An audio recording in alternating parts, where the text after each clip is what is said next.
Good afternoon, my compatriots in the Philippines and the world. Today, March 15, 2026, is the solemnity of the feast of Saint Joseph. Saint Joseph of Quezon City. We are thanking Mayor Joy Belmonte for accepting to accept Saint Joseph of the Diocese of Cubao to be the patron of Quezon City. We all know that Quezon City was envisioned by President Manuel L. Quezon to be the seat of the national agencies.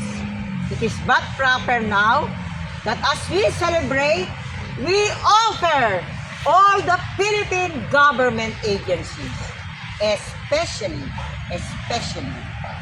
March 22 is the anniversary of March 22, 1897 anniversary of the office of the Philippine President. Now, His Excellency President Ferdinand Romualdez Marcos Jr. Now, let me introduce, I have here my former colleagues. Well,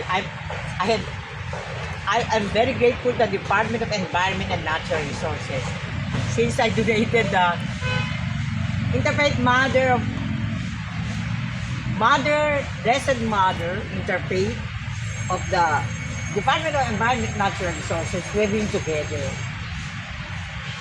They're headed by Director William T. Ragos, who became Head Executive Assistant during the time of Secretary Pare, Ramon P.J. Pare. Now, I am very grateful that I have here Cody de la Cruz and now Aniel Ray Alcaraz and I'm Alaras, because we were also together here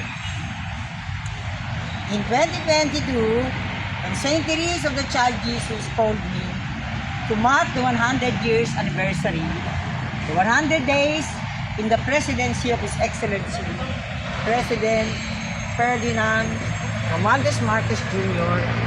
We mark it in the Republic of Turkey, and this to help me. I went there together with my departed niece, Marie Christine Alaras Tagamus. And now, we will make a solemn procession.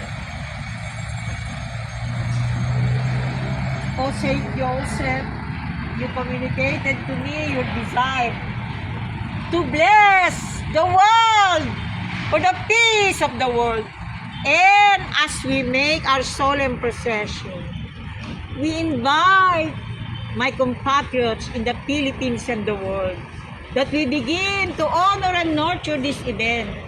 To join us, this will become a world pilgrimage heritage site, because here we have all the flags of different nations.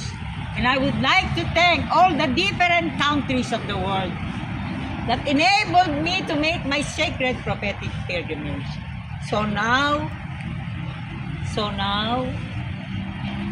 we offer Saint Therese of the Child Jesus, who called me to the Philippine Carmel of Saint Joseph in Lucena, Quezon City.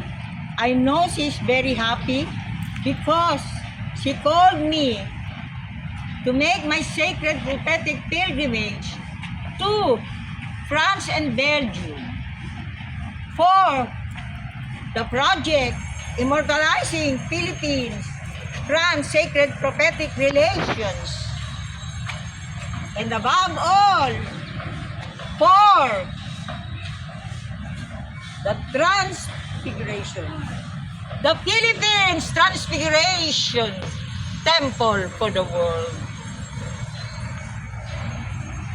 And we make each step, we also offer the project Saint Joseph Barangay Education for the Golden Filipino Civilization, prophecy of Dr. Jose Rizal and Dr. Ferdinand Blumentritt.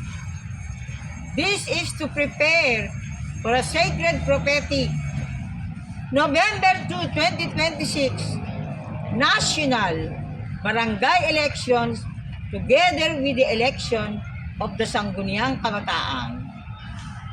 As we offer this pilgrimage step, each step, bless us because, O Heavens, Holy Trinity, Holy Family, and all